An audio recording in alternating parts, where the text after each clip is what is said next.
Hi everybody, this is a new video 25 I believe. It's been so long since I last did a video, and loads of people are asking how I am and how I'm getting on. I've had a few people ask me some questions that I'm going to answer in a little while on the video. But yeah, doing great. I've lost 4 stone 9 pounds now. It's been 19 weeks since my bypass.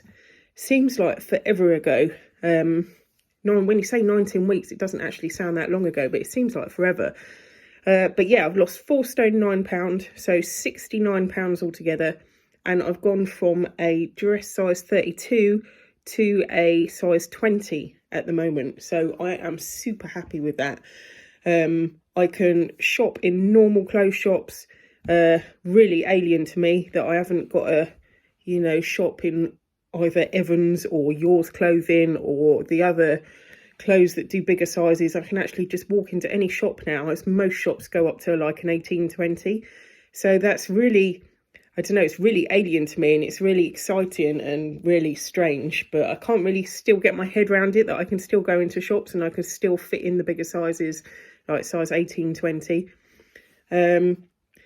Still feel the same really. I don't really look at myself and think, oh, I've lost lots of weight. When I look at the before and after pictures, which I'll put at the end of the video, you can really notice the difference. Even I can notice the difference.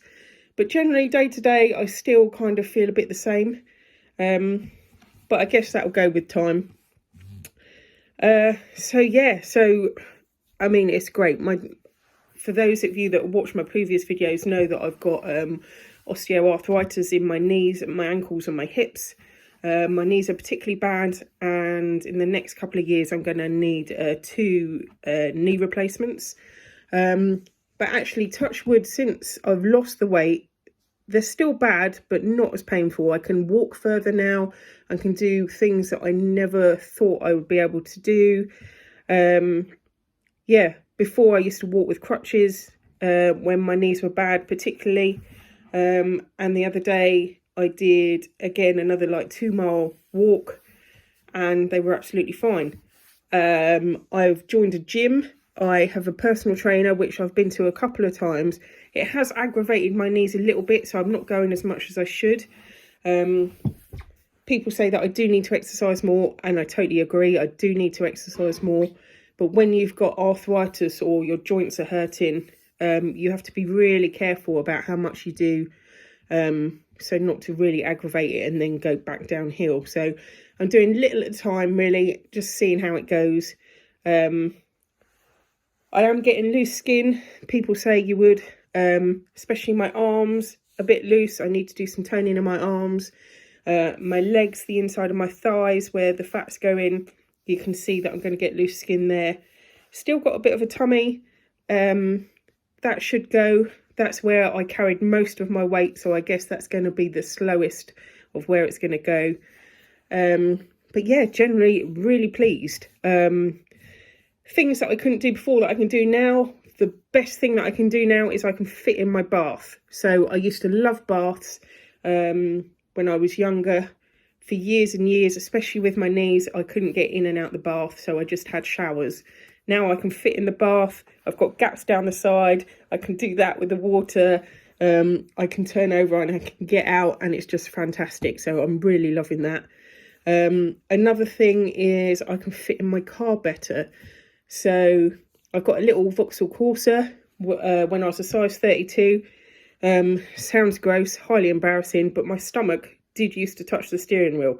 I couldn't put my chair back any further, couldn't move the steering wheel, so it was getting to the point where it was a bit of an issue that I couldn't actually even fit in my car.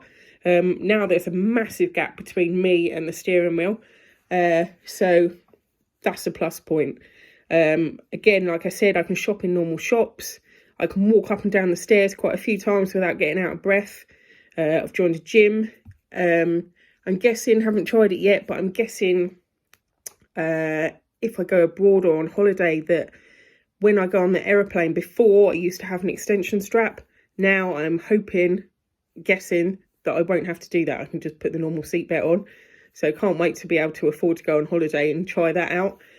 And another bonus is I had probably still do have sleep apnea.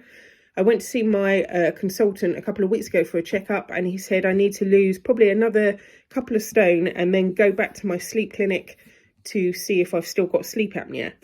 Now, at the moment, I'm not using the machine that I should be using, my CPAP machine, because I don't feel I need it at the moment. I'm not snoring, I'm not stopping breathing. So for me, it's got considerably better. I wouldn't advise just stopping using yours if you're in the same position as me. You know, seek medical advice. I'm going to make an appointment when I've lost another stone. Fingers crossed, I won't need it anymore. So that is another plus point.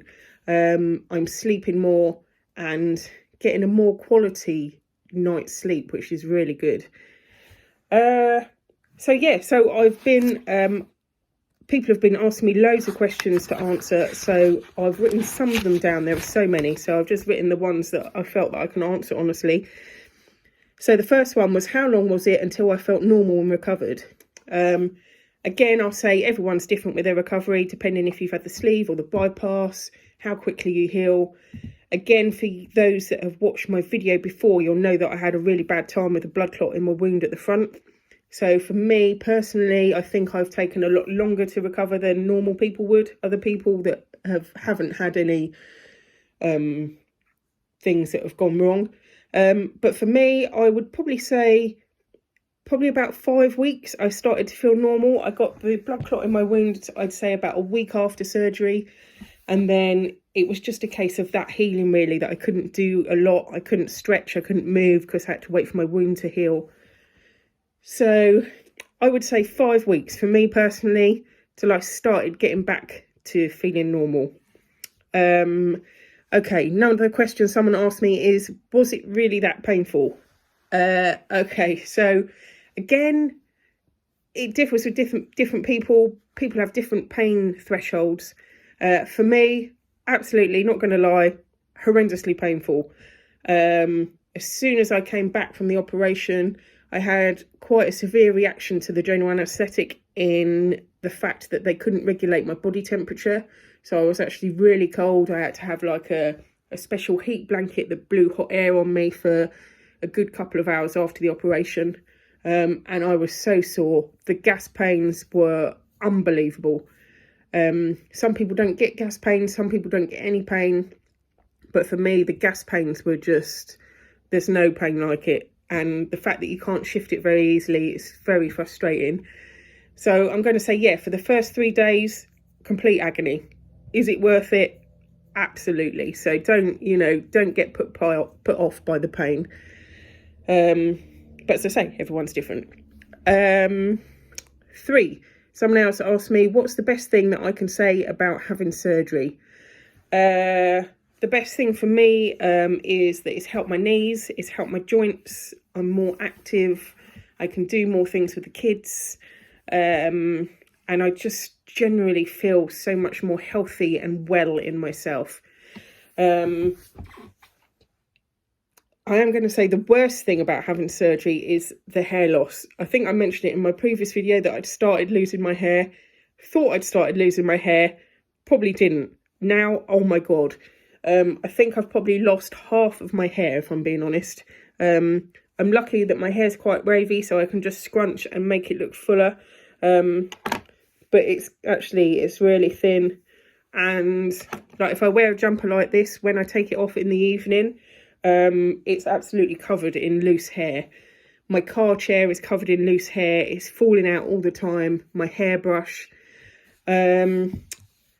I was taking biotin tablets. They weren't helping at all, weren't making an ounce of difference. They were kind of making me feel a bit sick, if I'm honest. So I'm not taking anything really. I'm just washing it in a keratin shampoo to see if that helps. I'm not sure if it helps or not.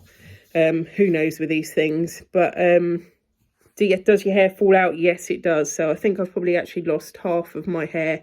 It's very dry. It's very brittle. I'm conditioning it all the time. But yeah, just doing that, look, you can see that, well, you probably can't see, but it's falling out all the time. So hopefully that will stop soon. Okay, next question was, I don't want to tell anyone I've had surgery. Will they guess? Tricky question. I decided that I was going to tell my close friends and family. There's still quite a few people that don't know. Obviously, if they see my video, on YouTube, they're going to find out. I'm not going to deny it if they ask me. It's nothing to be ashamed of. It's just personal preference. For instance, one of my friends, a very good friend of mine actually, before I had the surgery, I was telling her that I was doing, all kinds of diets. And she obviously knew someone that had had surgery, and she went in to this complete kind of meltdown about her friend having surgery, and she doesn't believe in it, and she doesn't think that her friend did the right thing, and it's like the cheap's way out. And so, of course, I've decided not to tell her. A lot of people have noticed now that I'm losing weight. So, everyone's saying, oh, how are you doing it? How are you doing it? And I'm just like, I don't lie, about the stuff I'm eating. I just say I'm healthy eating. I'm not eating bread. I'm not eating any sugar, and drinking lots of water, and just basically eating healthy. To me, that's not a lie. That's exactly what I'm doing. They just don't need to know that I've had the operation.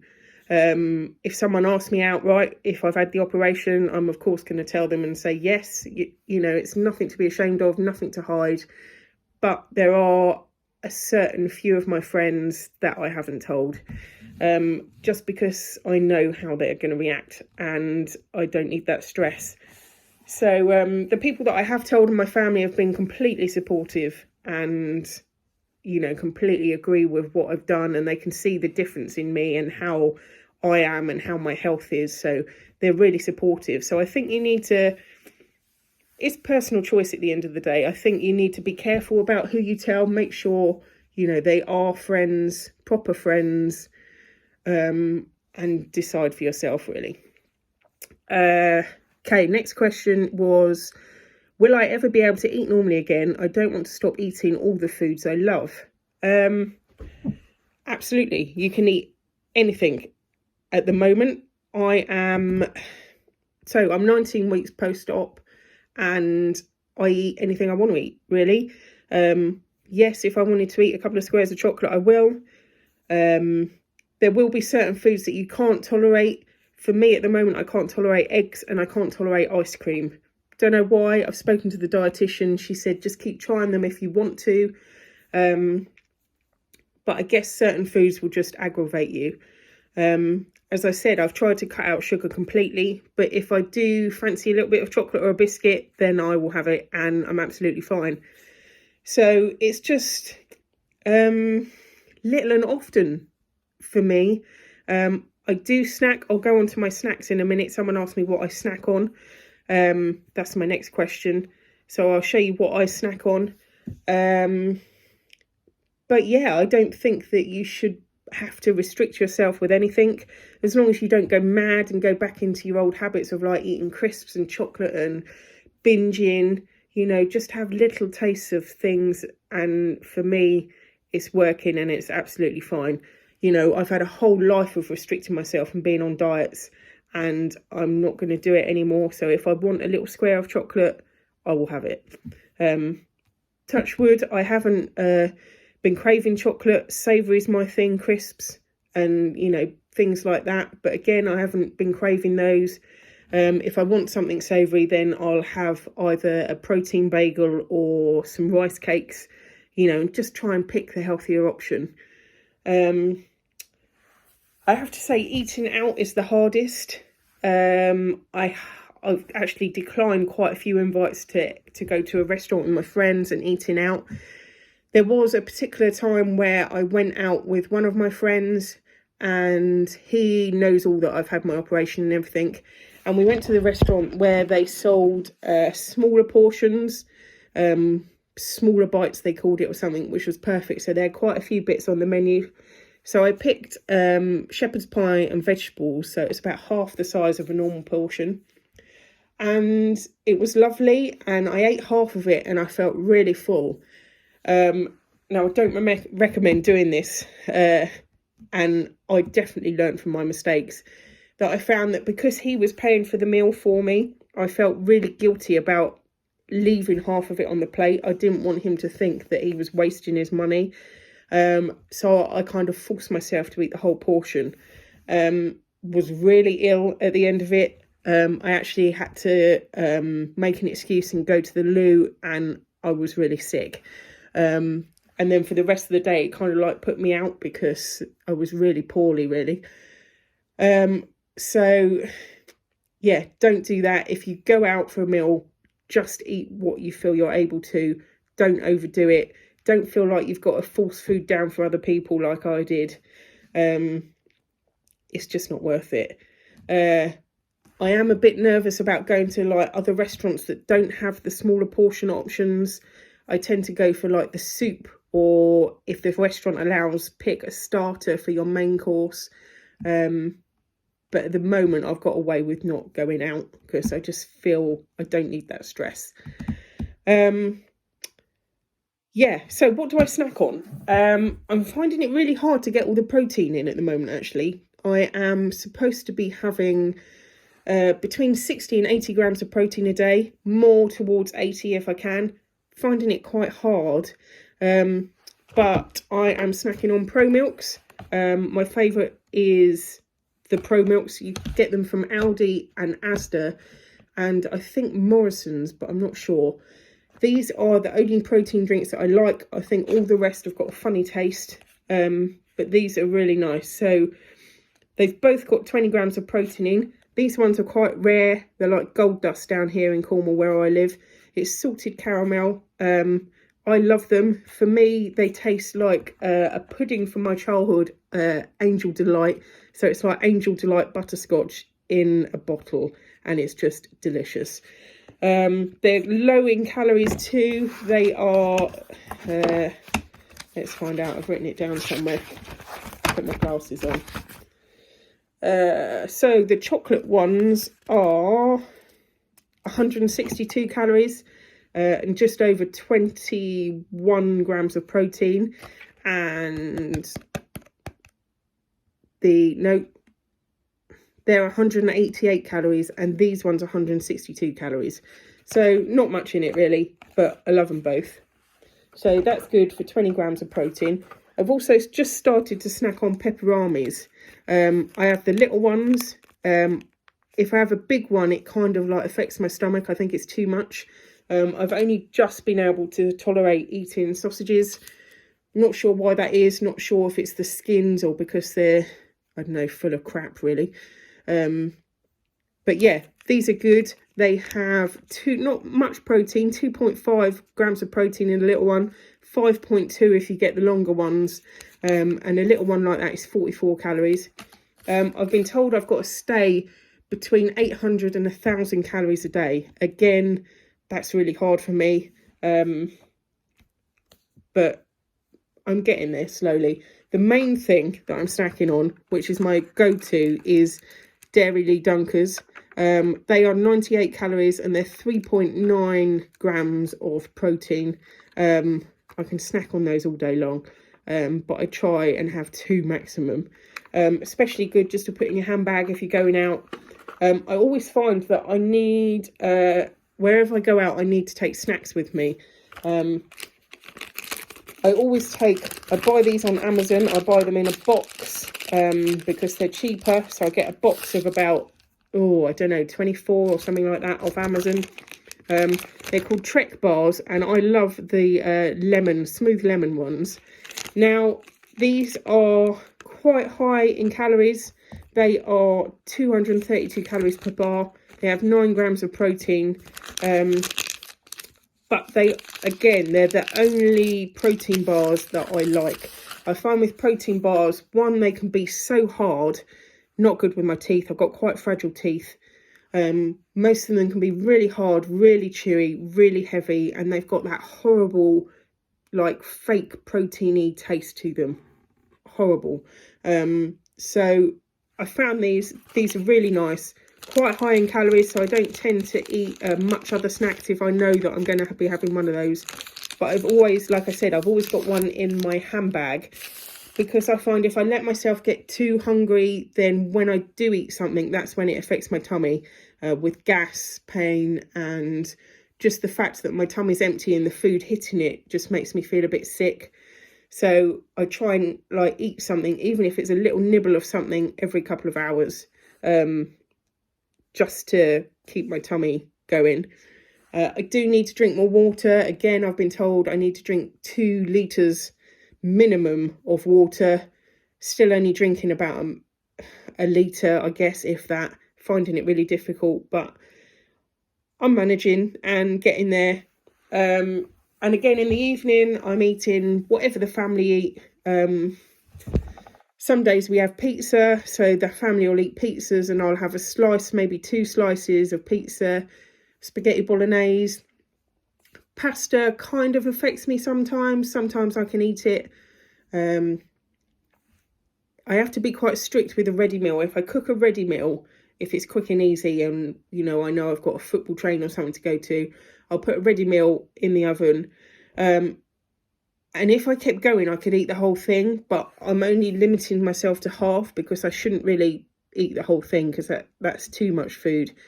So half a ready meal at a time, lasagna, shepherd's pie.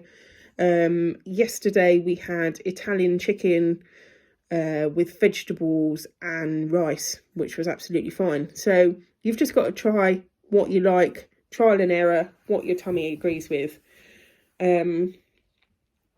Yeah, so that's it really. I'm doing well. Again, if anybody wants to send me any more questions, I'm more than happy to answer them. I'm going to put some pictures at the end of this video, my before and after. Someone else has asked me to put a before and after of my stomach wounds when they're done and now, so they'll be at the end of the video. And yeah, I'll try and jump on again probably in a month's time just to see how everybody is and let you know if I've lost any more weight. So if you're waiting for your operation, good luck. It's the best thing you'll ever do, trust me. If you've just had it done, hope you recover soon. It does get better, promise. And for you, those of you that have got to your goal weights, can't wait to join you. Yeah, so anyway, have fun, people, and I will see you soon. Look after yourself. Bye.